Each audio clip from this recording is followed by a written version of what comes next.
Good morning guys, narito po tayo upang maglagay tayo ng palatandaan na panusok dito sa mga tanim nating mga papaya. Ito yung mga papaya natin, di-distribute natin yung mga panusok. Yan, tatlo.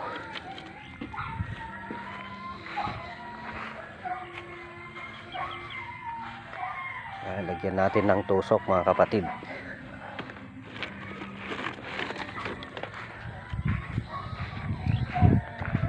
para hindi anuhin ng kambing kaya kalabaw. Yan mga kaibigan.